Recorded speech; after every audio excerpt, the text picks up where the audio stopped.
Hi everyone, my name is Toke Makinwa. Hi, I am Bayo Omisore. I am a multimedia personality. That means I'm on the radio, I'm on television, and I am a YouTube sensation. I'm a writer. Now in my spare time, what do I love to do? Wear makeup, do girly stuff. I'm a Chelsea fan. And one thing you do not know about me is I'm addicted to ratchet television. And I'm also a pathological liar. It's on. It's on.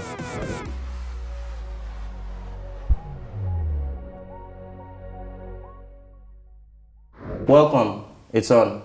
Now this is the show where you have two people from different fields entirely coming together to find out if they have anything in common. It's on. Today on the show we will be talking about the preparation to stardom. And I have with me Bayo Omisore, my good friend Bayo.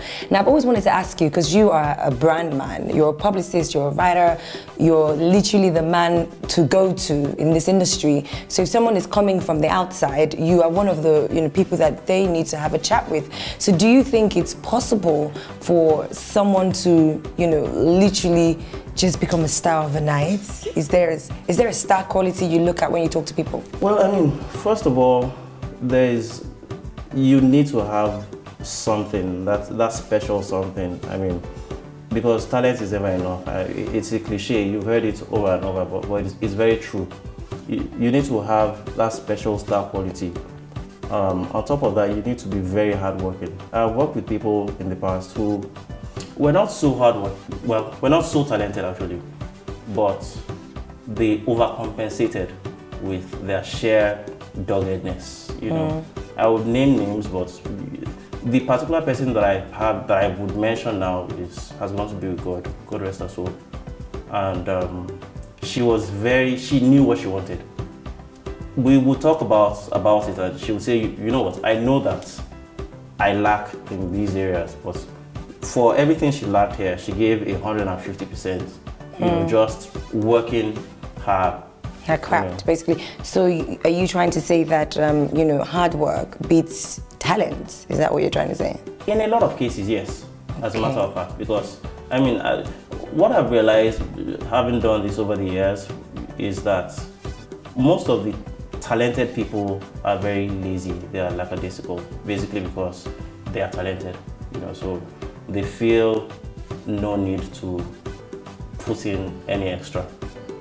Yeah. But the people that don't have that much would put in the effort, which is what the talented guys lack. The talented guys would sleep knowing that if I wake up and they ask me to sing, I can sing. True that in my sleep. You understand what I'm saying? But the other guys would work because they know that maybe they're lucky to be where they are. They know that it will take them that little more to get where they really want. I mean, they are the dreamers. So if you look back in Nigerian history, you'll find the people who blew at the initial stage of this renaissance are people who didn't have that much talent, but they just wanted to, be stars. They wanted to sing. They wanted to do stuff. The guys who had the talent were in the background saying, "Oh, he's whack. Oh, he's weak." All right, so let me stop you right back because we have to go on a quick break. We'll be back. It's on.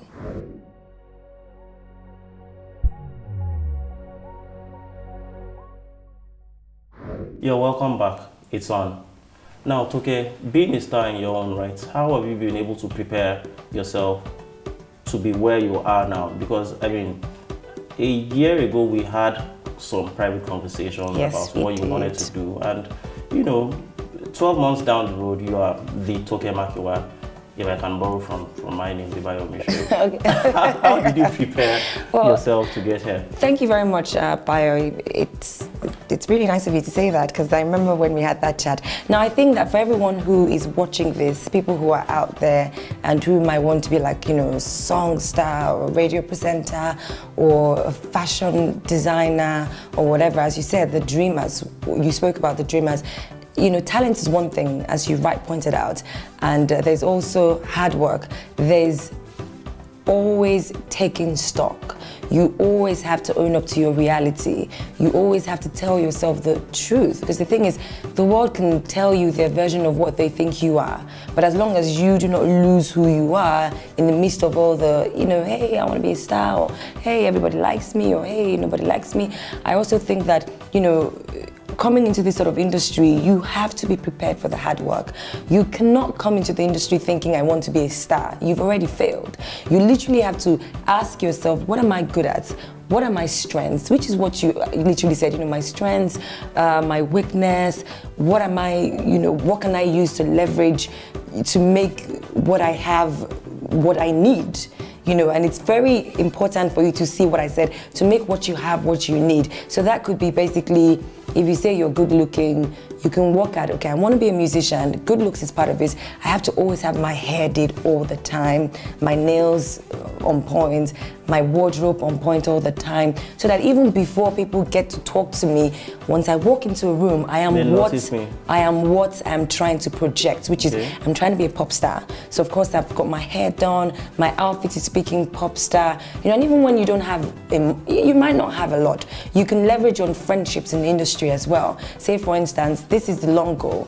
I know that this is what I believe in, I'm ready to do the work. You as a fashion designer, would you support me to get to where I'm going? So when I have an event, I'm well groomed. Do you know what I mean? So that when people see me, they don't have to say, ah, and she calls herself a star, or this is one of the people that are just relying on the voice. Because 5, 6, 7 years back. But then again, are there any guarantees? I think that's the most important question, because there are people who do have the talent, who do have the sense of, you know, putting together, but who are just not able to break through the ceiling, you know. So are there any guarantees in this business? I like to say that heaven belongs to the highest bidder. If you want it, you fight for it. If you want it, you literally don't believe that there are no guarantees. You have no plan B. It's plan A or nothing else. And we died trying on this plan A.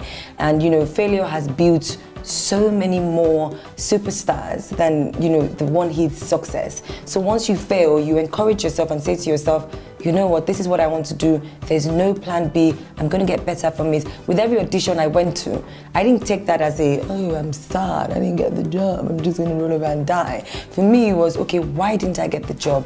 What can I do to be better at the next audition? Okay, all right. Well, let's go on another quick break. You are watching On. We'll be right back.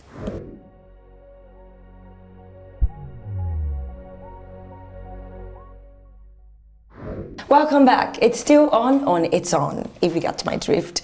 Bayo, I do have another question to ask you. As someone who is responsible for a lot of, should I say, successful careers? Am I safe to say that? Yes, you are. I like that. He's like, yes, you are very much. What would you say is easier, working with, you know, a male or a female client? Well, because people like to think that the guys in this industry have it good. Guys, is a guy now. Guys always just know their way around. I hate to disappoint you, but guys are easier to work with. Basically, you know, a guy would wear his jeans and his shirt and he's good to go. You know, a woman, I had to worry about hair and makeup and God, lateness and all of those things. Yeah. You know, but that said, I love working with women because women are passionate about their craft. They are very passionate. And I think that women in Nigeria can be better represented and they can do way more than they've done right now, you know. So I have a question for you that I expect to get an answer for. Shadilajibo is my friend, and I say that for effect, so that, you know. And she wrote something not too long ago about, I'm not sure of the number, 10, 5 things Toke Makinwa did right. What is your take on critics, or haters as they're called? You know, what does it do for you as a person, as a brand? It does nothing for me. I mean, I'm someone who has gotten as far as I have gotten, which is not as far as I want to get, but I'm thankful for my journey so far. I don't dwell on what people are thinking.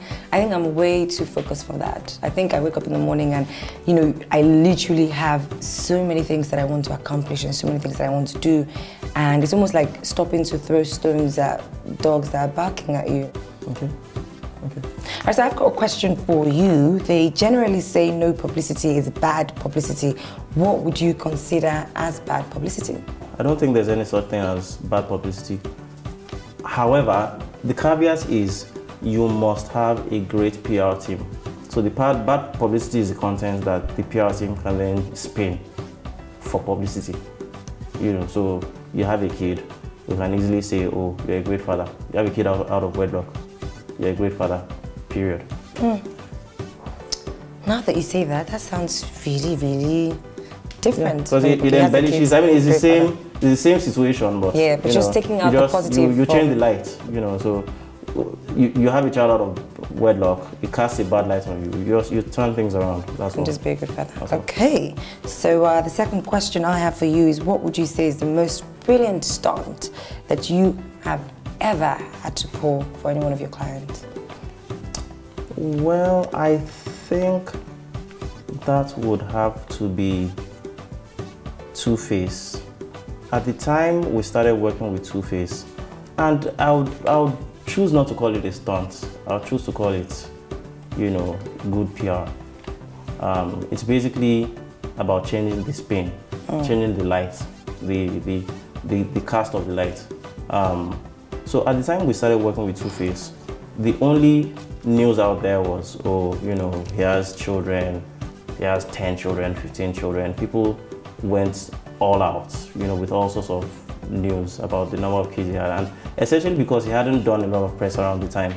So what we basically did was we made sure he gave a press conference. He said he had X number of children, he took his children to school, you know, he paid their school fees. Every once in a while they went to Disneyland together. He was there, I mean, he was accepted responsibility for his children, you know. So they are his children, and we saw the results at the end. I mean, the same year he was Artist of the Year, we defocused the kids, the attention people had paid to the kids, and we focused on making great music. So that by the end of the year, he was Artist of the Year. I think that's the greatest success we've had. Well done, Bayo. Well done. Thank you very much. Okay, where do you draw the line in keeping personal matters private?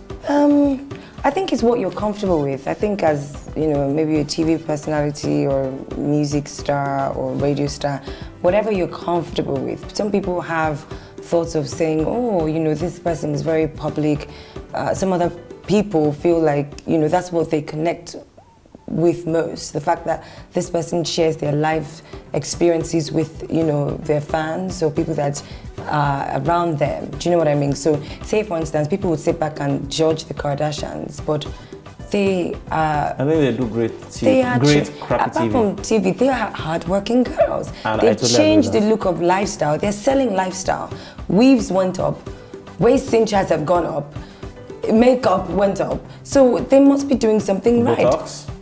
Well, I'm not really, I haven't done, I don't know if anyone of, I mean, I'm just saying, and this is me personally, and this obviously doesn't speak for every artist or every celebrity out there. I think that whatever you're most comfortable with, whatever your team is most comfortable with, whatever, I mean, even for so many years, Beyonce was saying as that person who we didn't know much about her. But I'm one of the people that actually believe that maybe the elevator fight was a step in the right direction because they had a concert and people were tired of seeing Beyonce and Jay-Z that nobody knew anything about this. So it worked for them in the end. So whatever, people now want to know who she is. Who is Mrs. Carter? Yeah, we get it. You sing all these songs, we listen to it, but we can't connect with you. People who have made the greatest hits in life, Mary J. Blige, they sang through their pain. True. Some people might look at that and think, why is she talking about the fact that she used to do drugs? But the truth is she saved so many people who went down that, you know, that line. So true. I think it's what you're most comfortable with. True. True. It makes sense. And with that, we've come to the end of this chat with my friend. This has been Bayo and Toke. Do you have anything to say to our friends? Well, if you are an artist or whatever you are, don't let anybody tell you what. If you're looking for a team, don't let anybody tell you what you can do and what you can do. Focus on your dream and work hard. That's nice. He went all philosophical. Well, I'll catch you guys if you guys have me back anytime. And if not, I would see you guys, I don't know. Now you said all the good stuff. All right, bye. It's on.